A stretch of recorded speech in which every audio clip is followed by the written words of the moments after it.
മലപ്പുറം കാളികാവിൽ യുവാവിനെ കടുവ കൊന്ന സംഭവത്തിൽ ഒന്നാം പ്രതി വനം വകുപ്പ് മന്ത്രി തന്നെയാണെന്ന് വണ്ടൂർ MLA AP അനിൽകുമാർ.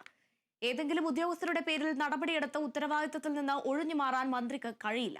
നിലവിൽ ദൌത്യത്തിന് നേതൃത്വം കൊടുക്കുന്ന DFOയെ സ്ഥലം മാറ്റുന്നത് ദൌത്യത്തെ ബാധിക്കരുതെന്നും AP അനിൽകുമാർ MLA പറഞ്ഞു.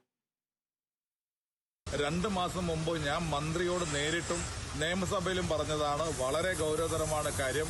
കടുവ സാന്നിധ്യമുണ്ട്, അതുകൊണ്ട് നടപടി ഉണ്ടാവണമെന്ന് പറഞ്ഞപ്പോൾ മന്ത്രി അതിനകത്ത് യാതൊരു നടപടിയെടുത്തില്ല. അതുകൊണ്ട് ഇക്കാര്യത്തിൽ ഒന്നാം പ്രതി യഥാർത്ഥത്തിൽ മന്ത്രിയാണ് എന്നുള്ള കാര്യം സംശയമില്ല. ആരെങ്കിലും ഏതെങ്കിലും രീതിയിൽ ആരുടെയെങ്കിലും ചുമലിൽ ഇത്തരം കാര്യങ്ങൾ കെട്ടിവെച്ചുകൊണ്ട് അദ്ദേഹം സ്വയം ഉത്തരവാദിത്തത്തിൽ നിന്ന് ഒഴിയാമെന്ന് അദ്ദേഹം ധരിക്കുന്നുണ്ടെങ്കിൽ അത് തെറ്റാണ്. തീർച്ചയായിട്ടും ഈ ഒരു വലിയ ഓപ്പറേഷൻ നടക്കുന്നതിടയിൽ അതിന് നേതൃത്വം കൊടുക്കുന്ന DFOയെ സ്ഥലം മാറ്റിക്കഴിഞ്ഞാൽ അത് ഈ ഒരു ദൌത്യത്തിനെ ബാധിക്കരുത് എന്ന് മാത്രമേ ഞങ്ങൾ പറഞ്ഞിട്ടുള്ളൂ.